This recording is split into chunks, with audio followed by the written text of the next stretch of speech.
I was still living at my parents' house, ironically.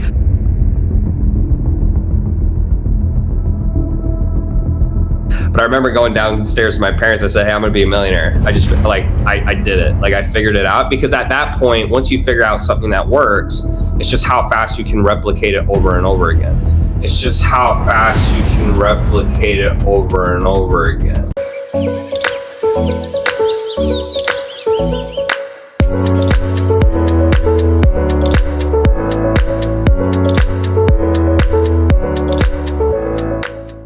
So I had a couple of questions I wanted to ask you. Like, is there a certain moment in your business where it all just kind of clicked? Because like I watched your testimonial inside of Nico's program, and it's like as soon as you figured out the mini chat stuff, it's like it blew up for you. Yeah, Nico's a homie. He's a good guy. We're good friends to this day. Yeah, so that was the moment, and it wasn't necessarily many chat per se, but at the time that was the way you were able to do Facebook Messenger ads. So Facebook now has a native feature. So we'll just run ads straight there. But I don't know if you remember, about 5 years ago is when ManyChat came out. Facebook didn't really have that down. No. It was really kind of clunky, and I don't even think they had it. And so you had to use ManyChat or Mobile Monkey or these other platforms that essentially would activate a messenger ad. So the big difference for me is just I couldn't get my ads to work without it. So the typical way to run ads is obviously they click the ad, they go to some type of form and fill it in and then book a call. That just didn't work for me. Like I was getting a lot of resistance or people wouldn't come through, et cetera. And so as soon as I started running those messenger ads, I just had the idea. No one really told me, but I had this idea to go and message them, because before I was just kind of crossing my fingers, hoping they would take the action I wanted. And I went back in after a really rough day. I was really upset, and I made $18,000 that week off like $3,000 of ad spend, maybe less. And before I was barely breaking even. And when that happened, I remember, I was still living at my parents' house, ironically, but I remember going downstairs to my parents. I said, hey, I'm going to be a millionaire. I just I did it. Like I figured it out, because at that point, once you figure out something that works, it's just how fast you can replicate it over and over again. Oh my God. Wow. To this day, we still do that same type of thing. So it's pretty cool. That definitely helped me. So Nico definitely is the one who sparked that. That's funny, you know him. Yeah. Well, I'm in his program currently. Awesome. Yeah. He speaks very highly of you. And I learned a lot from your program, but it's that, like you were talking about, that skill stacking.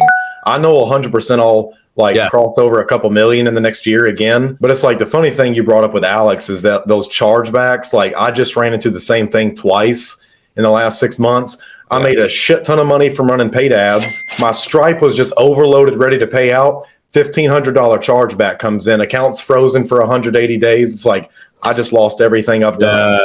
That's tough. And something just for you and the listeners is, make sure when you're doing high ticket stuff, one, I like Wave better than Stripe. I don't know if you've heard of it, but I switched. That's what I ended up switching over to. Yeah. So we like for my go high level. Yeah. So we like Stripe for low ticket, because it's really good for recurring and like set payments. It also is based on their dispute rate. So when you have more payments, you have a lower dispute rate, right? When you're doing high ticket, if you only have 100 payments and you get 3 chargebacks, that's a 3% chargeback rate, and Stripe looks at that very negatively. So there's that side. The other side is just make sure, something that really has helped us is over the years, make sure you have that signed agreement, but you get a picture of their license. We also will try to get pictures of the credit card, but what helps with that is, if they ever say, hey, this was fraudulent or I didn't authorize. That's what it was, product not received. Like I have logins, timestamps, or IP. Yeah, but Stripe's really, they screwed me over. Yeah, so when you get a picture of the credit card, or not the credit card, but like the license, that's one of the biggest things, because in the past, I learned this through trial and error. I would have someone whose name was Frederick Smith, right? Just random. But then legally it was Fred, or they would say it was Fred, but it was legally Frederick. And so they would have me lose it because they said, oh, we don't know that this is the same person. I'm like, man, it is the same person, trust me. But that's part of the game. You don't want to get those, but no matter how good your business is, everyone's going to deal with that. That's just part of business. No, 100%. It just sucked, because now it just happened again like a week ago from a girl who filed a dispute on an older account, on my old account that was already frozen, and I had a new Stripe. It shut down the new one, pulled out like 10 grand from my bank to cover for future chargebacks, So it's like I have 6 figures just sitting around frozen for 180 days, and I'm not even entitled to any of it. I'm not laughing at you. Like it's just part of it. Because I've been through those types of things. So as you're saying it, I could just imagine like the emotions, like I actually can feel them. So it's funny from that standpoint. Like it's not funny what's happening, but oh no, 100%. I know I'll be okay. I'll go make more sales. It's some of those lessons you learn. You can't learn until you've been through it. And most people, that they would go bankrupt. They'd quit. Like I said, I'm super appreciative of you, Alex and Nico, because what took you guys years to do is only taken me months, simply because I'm learning from your mistakes. That's awesome, man. Yeah, and I'm happy to hear that. And there's always a ton of people to learn from. And I think to your point too, you said something interesting about a lot of people talk shit about coaches. And here's the real reason. It's very easy to be a coach. So by nature, for doctors, for example, the reason you'll have less issues with most doctors is because to become a doctor, you have to go through 12 years plus a school. So the chances that people fall off is much higher. With business, you can make more, but the irony is it's actually a lower threshold. So a low barrier of entry. Right. So tomorrow, my little sister, she can be a coach.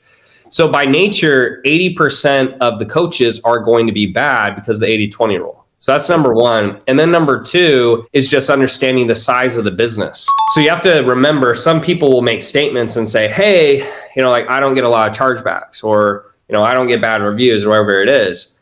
But then you have to go look at, like, go on, betterbusinessbureau.com or .org, whatever it is, and type in ADT, one of the biggest security companies in the world, if not the biggest.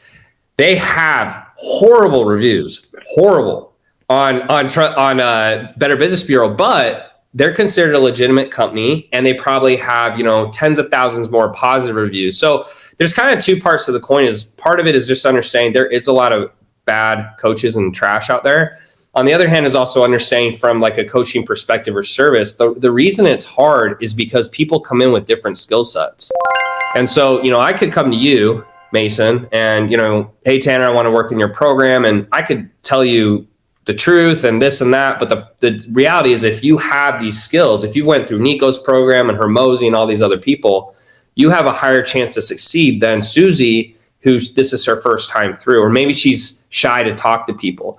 And so there's that balance where people make it sound easy, but the reality is the reason it's so hard to do coaching is people come in at different points. The reason software is so easy is it's not based on their skill. The software just does what the software. Yeah, you have to meet them where they're at, which is what I've gotten really good at. And now I've really been focused on testimonials. I learned that from your website, because you have like 2,000. It's the longest web page I've ever been on. Yeah, but that's on the hindsight. That's the one thing people don't understand. That's hard, and that's part of why scaling a service-based business past typically 30-ish million a year. You don't hear it very often for that reason, because there's so much discrepancy in the skill level of people that's what makes it hard to scale and keep people happy. Because John comes in and he's a baller and Tanner's the best ever. And then you get Susie who comes in, who's at the bottom, and she's not great at stuff and she has a bad experience. So you want to try to only sell people who are going to succeed. That's the goal. Correct. But the reality is when you have a sales team and you have a staff and all that stuff, it's never going to be perfect.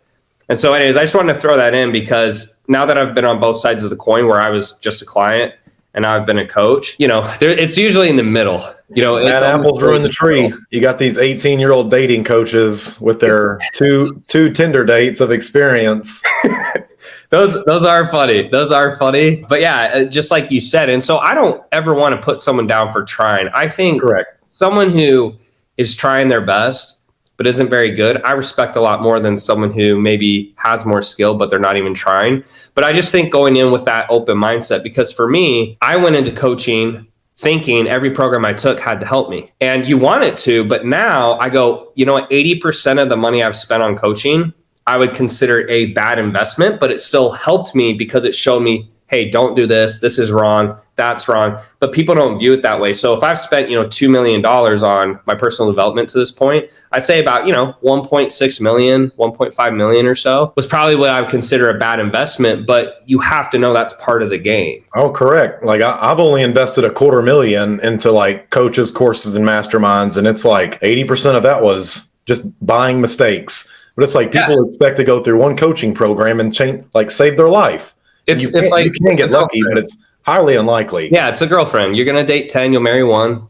9 won't. Maybe he'll never marry any of them, right? But you have to go in with the proper expectation. I think that's what makes life more difficult sometimes is we have vision of what we think it should be, and then there's reality. And so the closer that we can just make sure, not saying you don't have big goals, but just make sure, hey, this may or may not be the thing I need. It's easier to move forward and take the good stuff from it and then push away the bad. Because, for example, you, Mason, now that you've been through coaching programs, the next program you go into, you're going to get better results. And then that coach will say, my program's so good. But the truth is, Mason just did a bunch of work and just spent, $50,000. That's why he got good results to your program, not the program itself. So I think when you have that mindset, the coach, yes, you can say you helped, but it's also being mature enough to know, hey, it's probably not all me either. Because if you're going to take all the good, you also have to be able to take all the bad.